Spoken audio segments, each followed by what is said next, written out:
Good morning students. हम discuss कर रहे थे आइसोमेरिज्म। आइसोमेरिज्म में जो चल रहा था वो था ऑप्टिकल आइसोमेरिज्म। आइसोमेरिज्म जो लास्ट टॉपिक अपने चल रहा था वो था ऑप्टिकल आइसोमेरिज्म।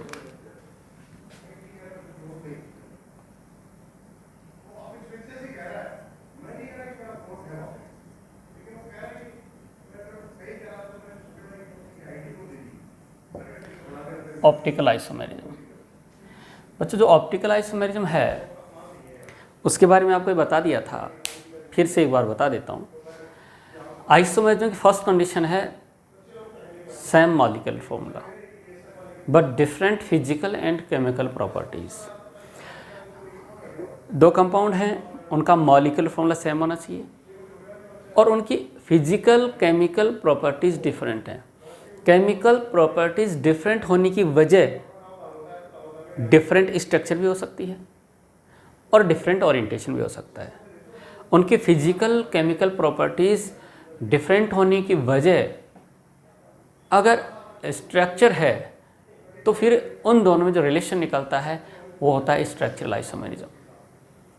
और अगर वहाँ आपको लग रहा है ओरिएंटेशन डिफरेंट हुआ है तो फिर ओरिएंटेशन डिफरेंट होने से फिजिकल केमिकल प्रॉपर्टीज चेंज हो रही हैं, तो फिर आप कहेंगे कि वहाँ जो आइसोमेरिज्म है वो स्टीरियो होती है। स्टीरियो को भी फिर आगे फर्दर क्लासिफाई किया है कॉन्फ़िगरेशन एंड कॉन्फॉर्मेशनल में, जैसा कि अपन पहले पढ़ चुके हैं।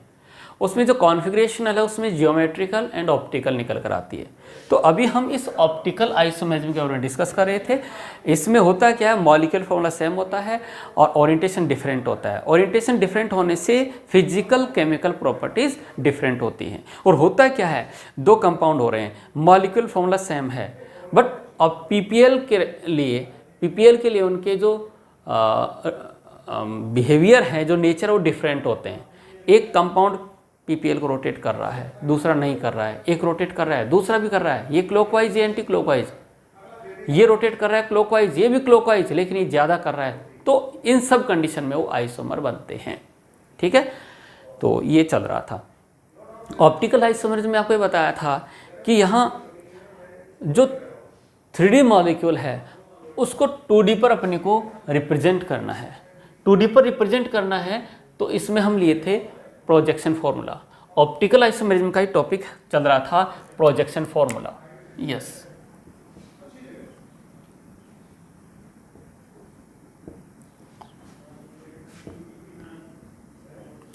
Projection formula.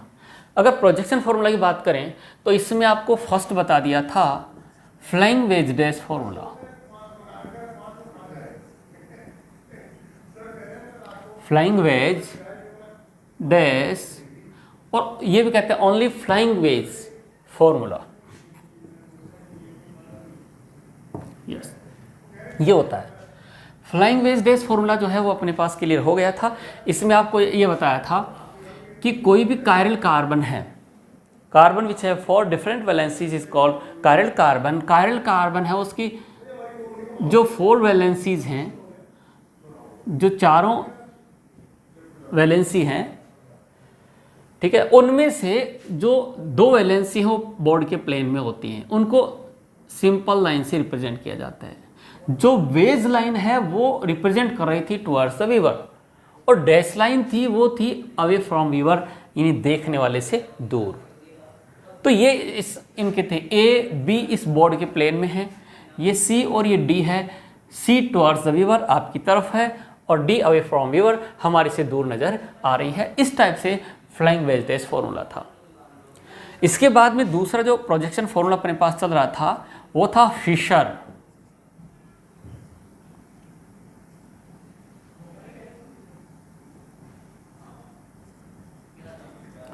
Fisher projection.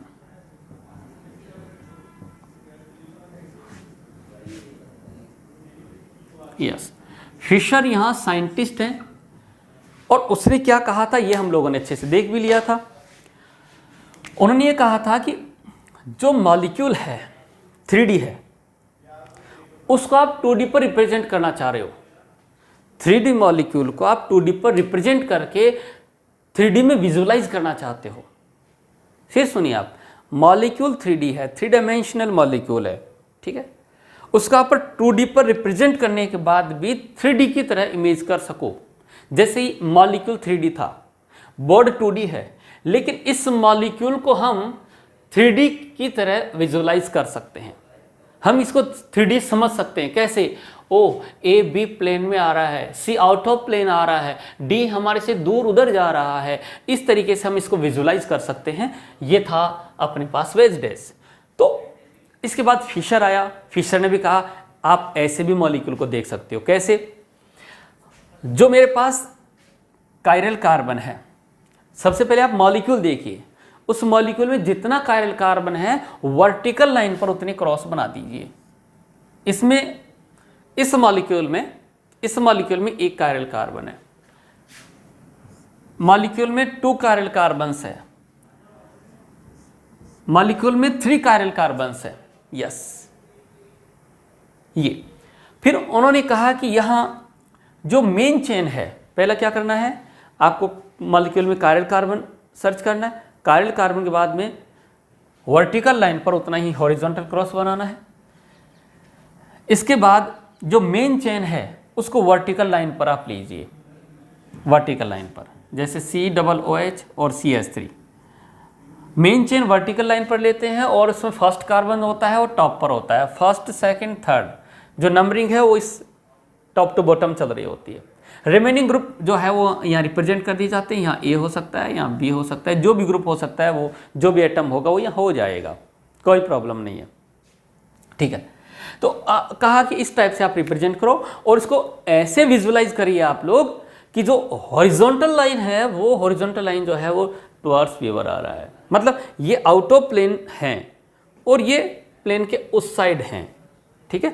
Board जिस प्लेन में है उससे COOH-CH3 ग्रुप दूर है और ये आपकी तरफ है। ऐसे विजुअलाइज करना है, ऐसे मानना, ऐसे नहीं कि ये सब सिंपल लाइंस हैं तो ठीक है आप इसको बोर्ड के प्लेन में मान लो सबको, नहीं, बोर्ड के प्लेन में इनमें से कोई सी भी लाइन नहीं है, ये आउट ऑफ प्लेन है, प्लेन से उस साइड, ठीक है कि? तो फिर भी आप देखना चाहते हैं कैसे, बताता हूं।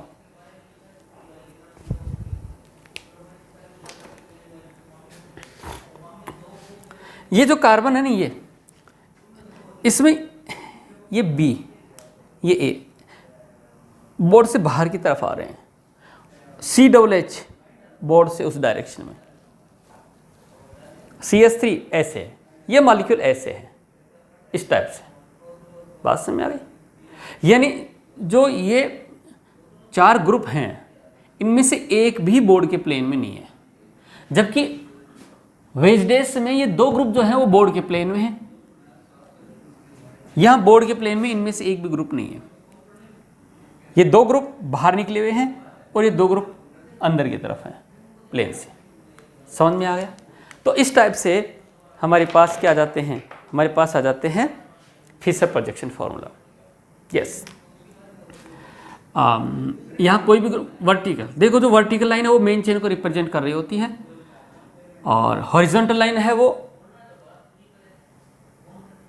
जो टुवर्ड्स व्यूअर ग्रुप होता है उसको रिप्रेजेंट कर रहा होता है। तो इस टाइप से ये मैंने आपको बता दिया था। फिर आपको एक बहुत अच्छी बात बताने जा रहा था जिसकी कंपटीशन में ज़रूरत पड़ती है।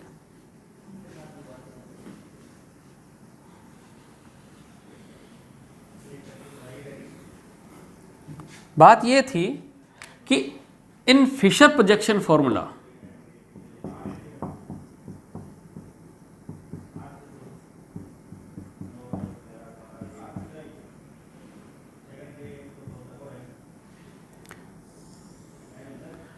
इन फिशर प्रोजेक्शन फॉर्मूला, जो फिशर का प्रोजेक्शन फॉर्मूला है उसकी बात कर रहे हैं हम लोग, ठीक है। उसमें फर्स्ट ये बोला गया है 2 interchange are possible at 1 chiral carbon.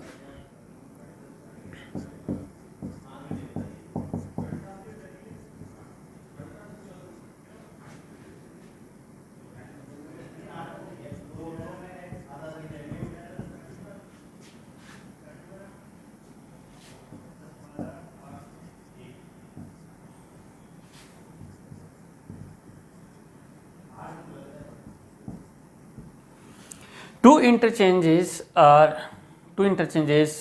Are possible at one chiral carbon. ठीक है, अगर आपने ऐसा किया है तो उसका जो प्रोजेक्शन है वो चेंज नहीं होता है, कंपाउंड चेंज नहीं होता है। देखिए कैसे,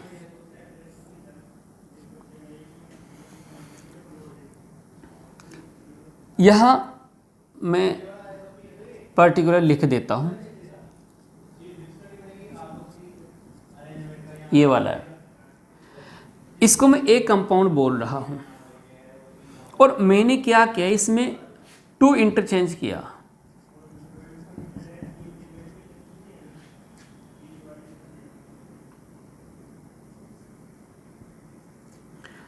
टू इंटरचेंज, अब वो इंटरचेंज कौन से हो सकते हैं? ध्यान रखने की बात यह है कि वो इंटरचेंज कौन से हो सकते हैं। आप इस ग्रुप को, एक पर्टिकुलर कायरल कार्बन पर इस ग्रुप को आप इसके साथ इंटरचेंज कर सकते हैं, इसको इसके साथ इंटरचेंज कर सकते हैं, इसको इसके साथ इंटरचेंज कर सकते हैं। समझ गए? इस वाले को आप इसके साथ इंटरचेंज कर सकते हैं, इसके साथ इंटरचेंज कर सकते हैं और इसके साथ कर सकते हैं। किसी भी ग्रुप को किसी के साथ इंटरचेंज कर सकते हैं। हमने इनको इंटरचेंज किया तो ये एक चेंज हुआ है, एक इंटरचेंज हुआ है। अगर आपने इसको इंटरचेंज कर दिया तो अब इसी को इंटरचेंज करोगे आप। तो इंटरचेंज करके देखते हैं कि क्या प्रोजेक्शन चेंज होता है। इंटरचेंज के लिए मैंने इसको यहां भेजा, ये आया। जब एक इंटरचेंज यहां हो रहा है तो सेकंड वाला ही हो गया। देखिए आप, ऐसा होने से यहां कौन आ गया? मिथाइल। यहां H, COOH, इसको विजुलाइज कैसे करना है भाई? ये हमारी तरफ है, ये हमारे से दूर है, ये हमारी तरफ है, ये हमारे से दूर है, ये हमारी तरफ है, ये हमारे से दूर है। अब देखना है, देखो सिंपल, आप देखना चाहो कि मैं इनको देखता हूं सब, तो देखता हूं तो कि बताओ दोनों एक ही है क्या? दोनों सेम मॉलिक्यूल हैं क्या? तो दिखने में लगता है नहीं, दोनों सेम मॉलिक्यूल नहीं है, दोनों एक जैसे नहीं है, दोनों आइडेंटिकल नहीं है, दोनों आइडेंटिकल नहीं है। ऐसा लगता है पर रियल में दोनों आइडेंटिकल होते हैं। ठीक है, देखो कैसे।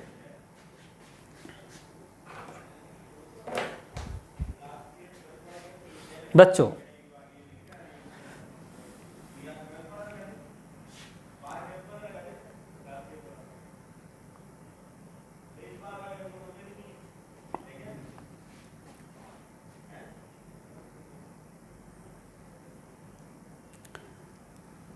ये कायरल कार्बन है, ये आपकी तरफ है, ये आपसे दूर है, ऐसे हैं। इसमें देखो आप, ये कौन है? COOH। ठीक है, टुवर्ड्स द व्यूअर, ये आपकी तरफ है, बाहर निकले हुए हैं ऐसे, ये H और ये कौन? OH, ऐसे निकले हुए हैं। ये कौन है? H, ये कौन है? OH। COOH है, रेड वाला COOH है और ये वाला OH है। जिस पर ये रिंग नज़र आ रही है वो H है और ये CH3 है। ठीक है, अब सुनो, नेचर में मॉलिक्यूल ऐसे फिक्स नहीं होता है कि ऐसे रहेगा, वो कंप्लीट रोटेशन कर सकता है, कहीं भी फ्रीली रोटेट रहता है ऐसे। तो ऐसे अगर ये रोटेट होता है, समझना बात को,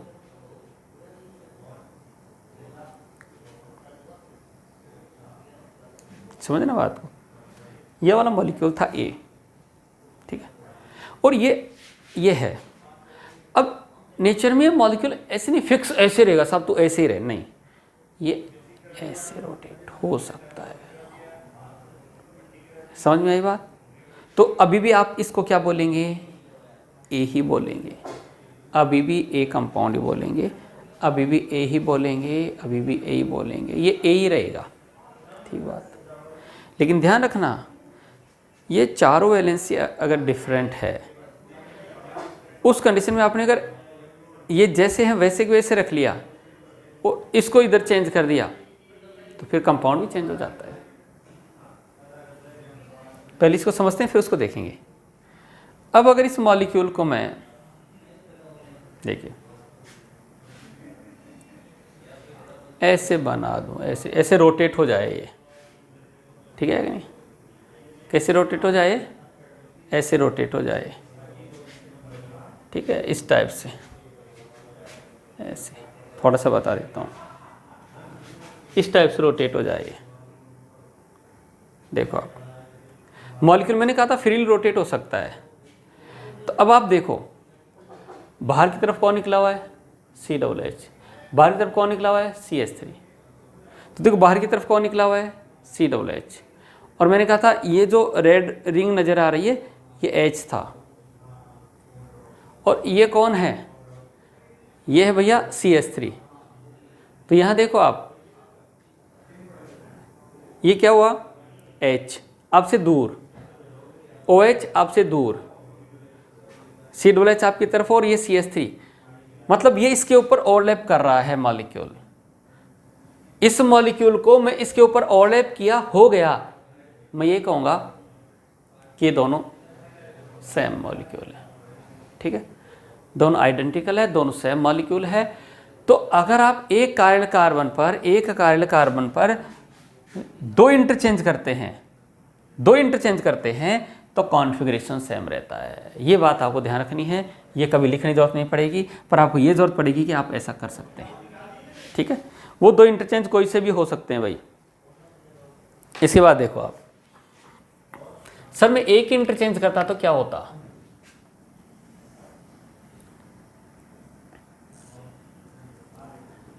जैसे ये है, ये A है तो ये A है, दोनों एक ही है। मैं A को लिख रहा हूं यहां OH CH3। मैं वन इंटरचेंज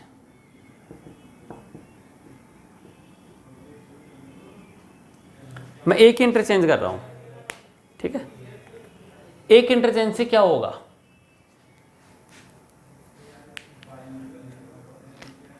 अब वो कोई सा भी करके देख लो आप, ये वाला करके देख लो, ये वाला करके, तो कोई सा भी एक इंटरचेंज करके देख लो आप। मान लीजिए आप इसी को इंटरचेंज कर रहे हैं, इसको इंटरचेंज किया, यहां OH, यहां COOH, यहां H ही है अभी तक, और यहां CH3 है, ये चेंज नहीं हुआ है। यहां समझने का होता है, ठीक है, इसे थोड़ा ध्यान रखना पड़ता है।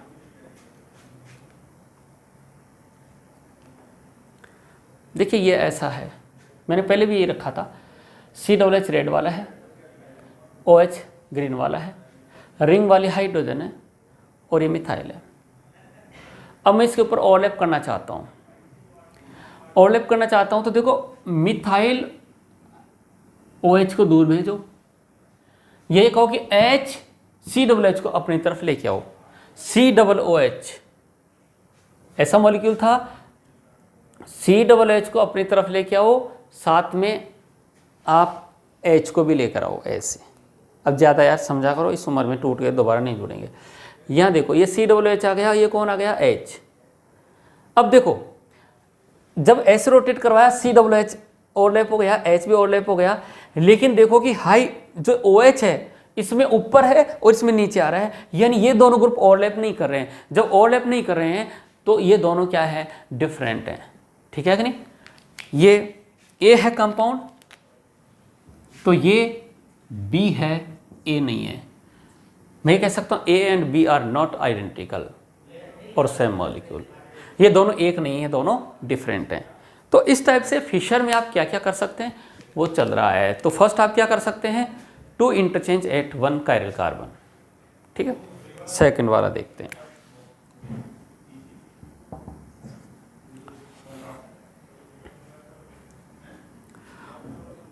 हाँ देखिए, 180 डिग्री रोटेशन इन प्लेन,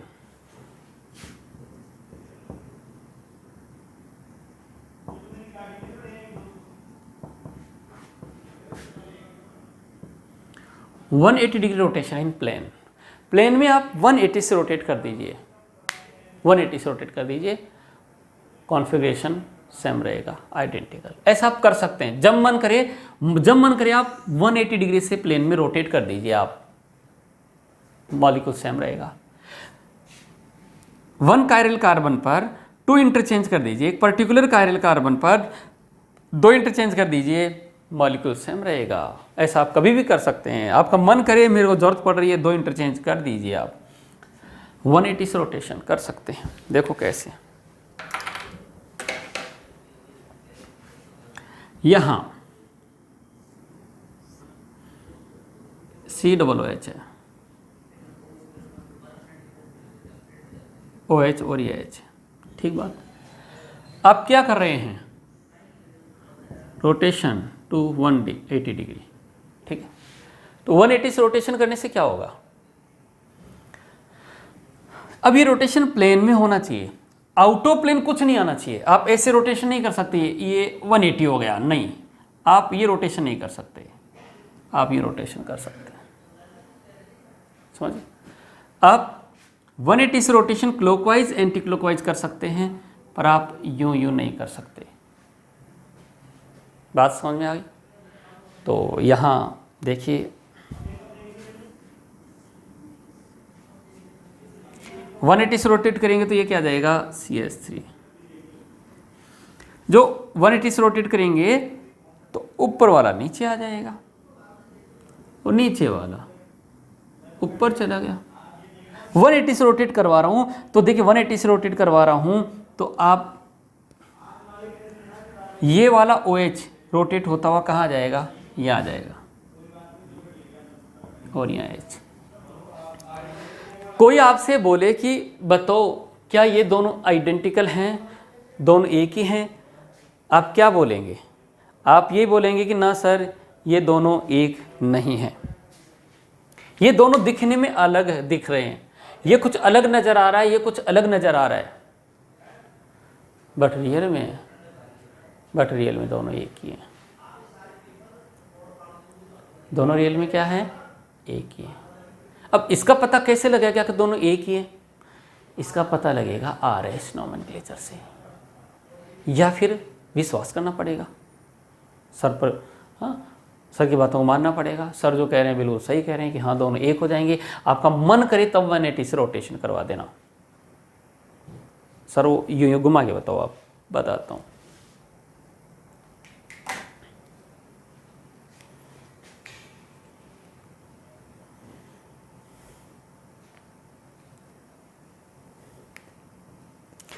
जो पहले ग्रुप लिए थे वही हम अब लेंगे।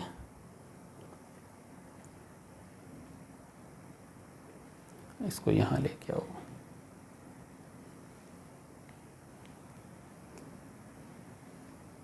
यस, देखिए आप,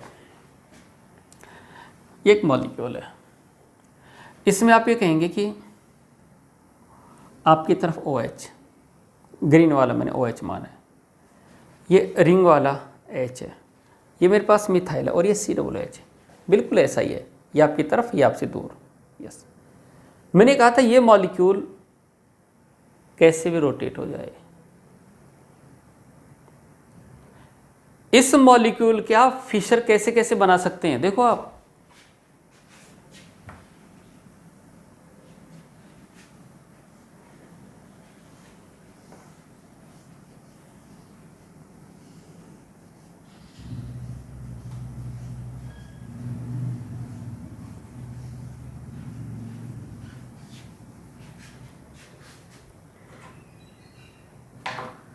इसको ये लेते हैं, देखिए ये तो ऐसा है, ऐसा ऐसा कैसा बनाया था, ये आपके ये और ये ऐसा था, ऐसा था, नहीं नहीं नहीं, ये ऐसा है और ये चेंज हो गया क्या, ये ओ आपकी तरफ आएंगे ऐसे ऐसे, ये आ गया। देखो ये COOH आपसे दूर है और ये मिथाइल है, रिंग वाली हाइड्रोजन है, और ये ग्रीन वाला OH है। आप इसका फिशर बनाएंगे तो ऐसे तो बनाएंगे कि कायरल कार्बन है, वर्टिकल बना दीजिए।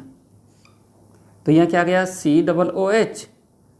ठीक है, इधर बनाते हैं, इधर बनाते हैं, अच्छा लगेगा। मैं पहले ही क्रॉस बना देता हूँ। ठीक है, यानी ये आपकी तरफ है तो यहाँ कौन आएगा, OH। ये OH था, ये H है, ये कौन आ गया, COOH, और ये कौन है, मिथाइल। अब आप कोई भी दो लेकर आ सकते हैं, ऐसे लेकर आ गए। अगर देखो अब यहाँ कौन आ गया आपकी तरफ, COOH,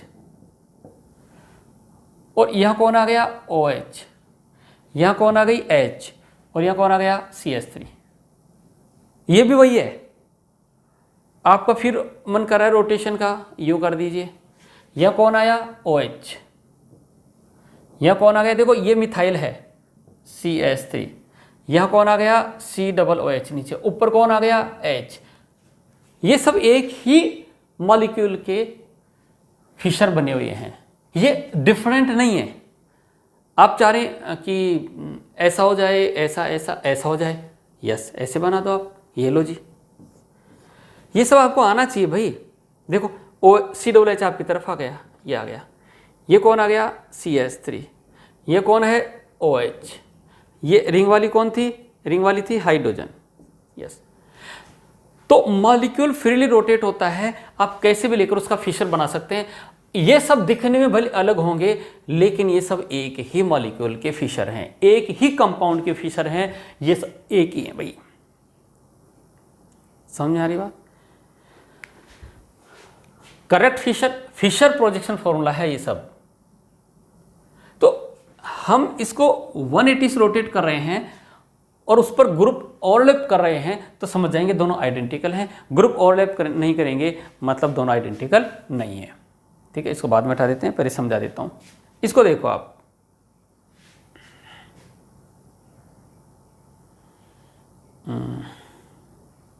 ऐसा है, ये COOH है बिल्कुल आपसे दूर, ये मिथाइल है दूर, रिंग वाली हाइड्रोजन आपकी तरफ है, OH आपकी तरफ है। अब एक देखो, नीचे कौन लेकर आना है, COOH, यानी ये COOH नीचे होना चाहिए, आपसे दूर, नीचे आ गया, मतलब वर्टिकल लाइन वाला आपसे दूर होता है, हो गया। और मिथाइल ऊपर होना चाहिए, हो गया। COOH आपकी तरफ आ रहा है, वो आ गया, सॉरी OH आपकी तरफ आ रहा है, आ गया ग्रीन वाला, और ये रिंग वाली H थी आपकी तरफ आ रही है। हॉरिजॉन्टल वाला आपकी तरफ होता है और वर्टिकल वाला आपसे दूर होता है। देखो ओवरलैप कर गया, ये मिथाइल पर मिथाइल, COOH पर COOH, OH और H पर H आ रहा है। मतलब इसको रोटेट करके कैसे फिशर बनाया, दोनों एक ही हैं। तो कंक्लूजन क्या है, आपको एग्जाम में ऐसे ले लेके घुमा घुमा के नहीं देखना है। मैं आपको जो कंक्लूजन बता रहा हूँ, जो रिजल्ट बता रहा हूँ, वो आपको पता होना चाहिए। क्या, एक तो ये था कि two interchange at a particular chiral carbon कर सकते हैं, कोई चेंज नहीं होता है। 180 डिग्री से रोटेशन करते हैं प्लेन में, ठीक है कि नहीं, तो भी प्रोजेक्शन फॉर्मूला तो भी कॉन्फ़िगरेशन सेम रहता है, कंपाउंड चेंज नहीं होता है। आगे चलते हैं, थर्ड नंबर लेते हैं। थर्ड से पहले मैं आपकी थोड़ी प्रैक्टिस और करवा देता हूं।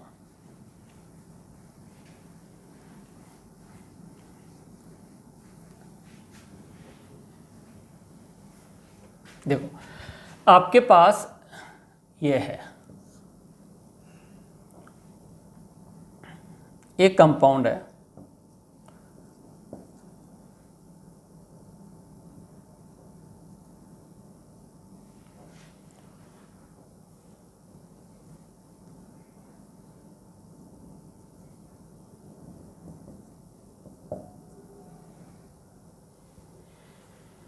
ऐसा है, ठीक है, और आपको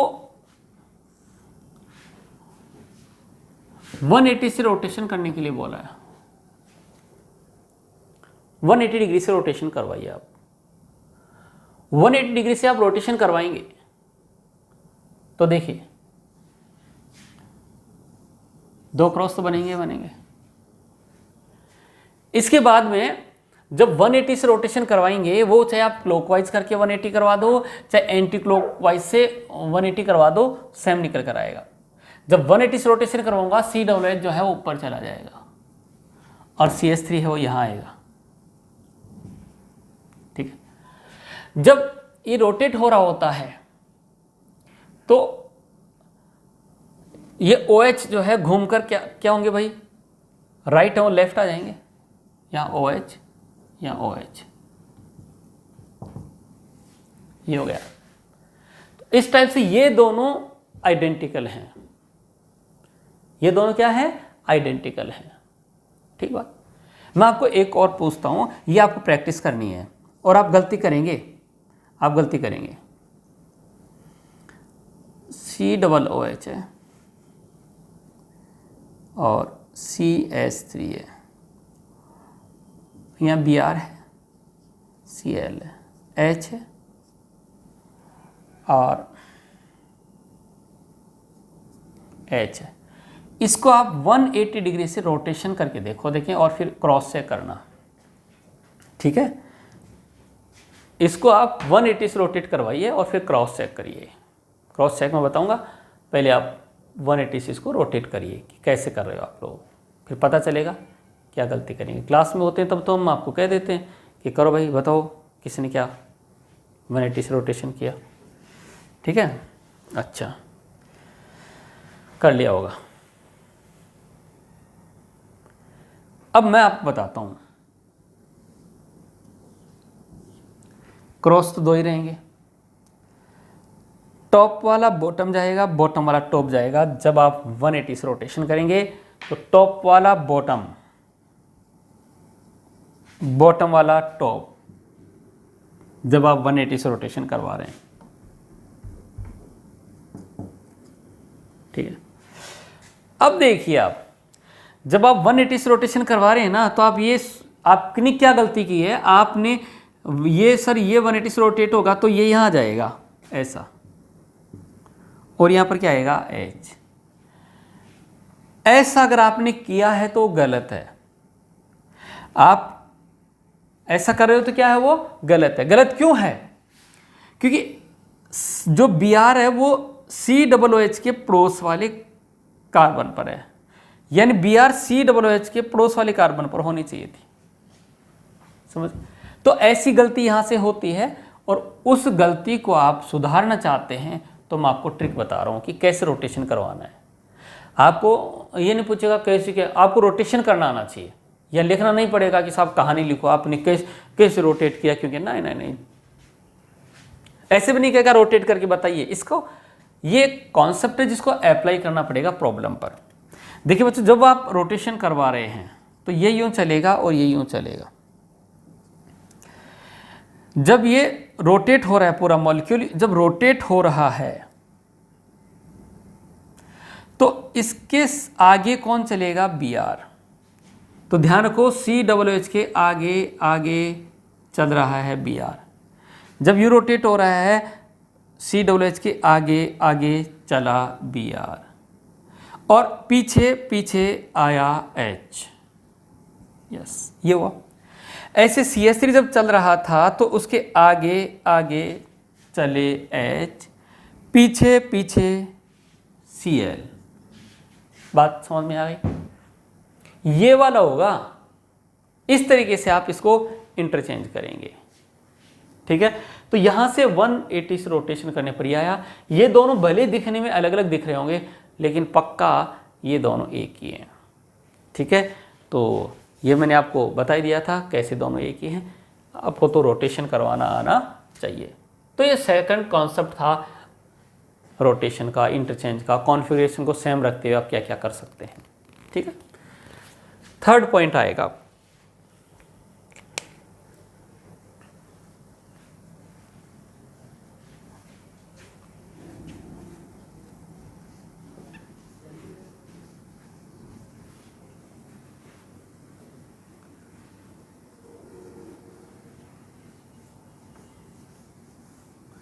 ये बहुत ही इंपॉर्टेंट कॉन्सेप्ट है जो आपको आना चाहिए भाई।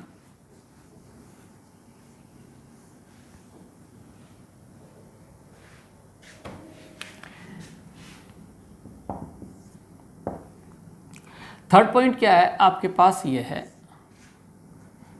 COOH,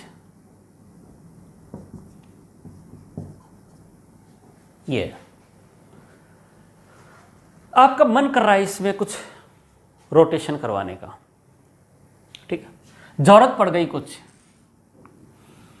तो आप क्या कर सकते हैं, एक पर्टिकुलर कायरल कार्बन पर किसी एक ग्रुप को फिक्स कर सकते हैं, किसी भी एक ग्रुप को क्या कर देंगे, फिक्स कर देंगे। आप मान लीजिए इस ग्रुप को आपने क्या कर दिया, फिक्स कर दिया, ठीक है। जब आप इसको फिक्स कर लिए तो रिमेनिंग ग्रुप जो हैं उसको आप क्लॉकवाइज रोटेट कर दीजिए।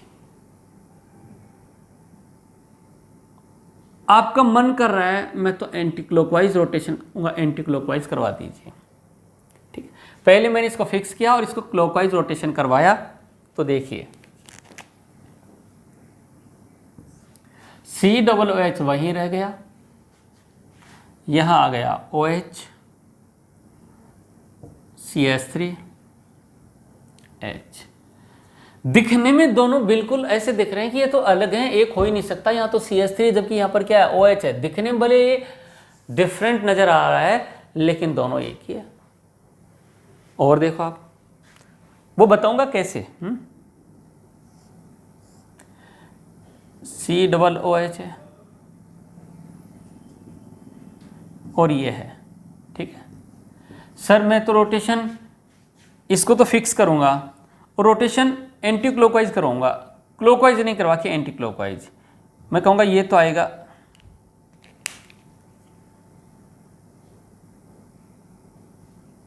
ये तो आ जाएगा यहाँ, ये आ जाएगा यहाँ और ये यहाँ। ऐसा होने से क्या हुआ, COOH वही है, यहाँ कौन आया, CH3, यहाँ आ गया OH, यहाँ आ गया H। ऐसा हो गया। आपको मन कर रहा है नहीं मैं तो इसको फिक्स करूंगा हाइड्रोजन को, चलिए मैं उसी को लिख देता हूँ। यहाँ हाइड्रोजन है, OH है, COOH है और ये CH3 है, ठीक है। मैं चाहता हूँ हाइड्रोजन को, साहब हाइड्रोजन को फिक्स करना है, आप हाइड्रोजन को फिक्स कर दीजिए, रिमेनिंग ग्रुप को आप क्लॉकवाइज रोटेट करवा दीजिए, या मन कर रहा है तो एंटी क्लॉकवाइज भी रोटेट करवा दीजिए। क्लॉकवाइज रोटेट करवाओ चाहे एंटी क्लॉकवाइज, कॉन्फ़िगरेशन सेम रहेगा, हाइड्रोजन वही है। यहाँ कौन आ गया, COOH, कौन आ गया OH, कौन आ गया CH3, ये सब एक ही है, ये दोनों एक ही है, ये और ये सब एक ही कंपाउंड के फिशर हैं, ये सब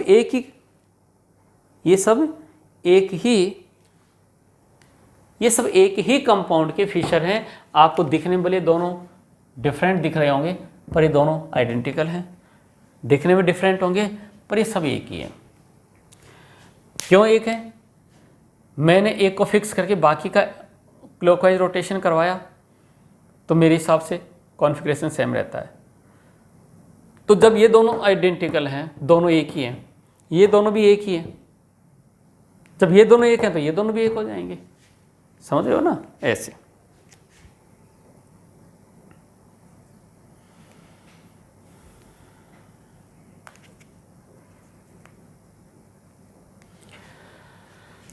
बच्चों COOH आपसे दूर है, आपसे मिथाइल दूर है, ये H रिंग वाला है और ये OH ग्रीन वाला है, ये एक ही है।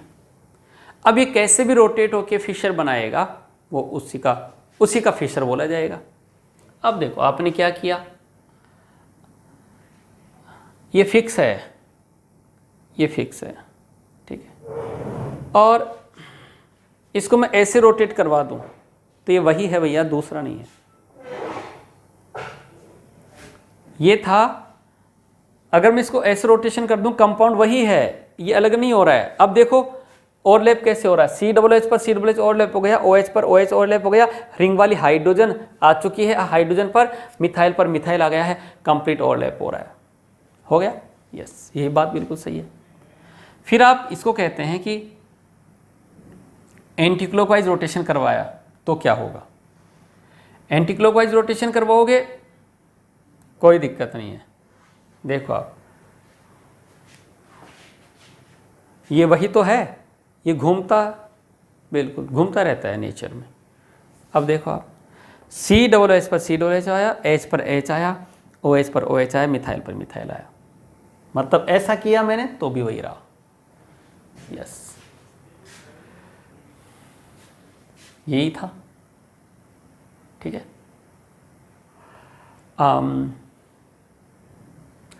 मिथाइल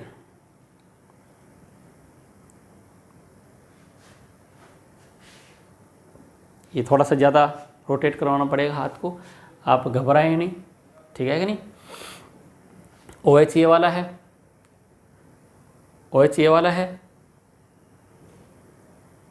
और ये मिथाइल है, ठीक है।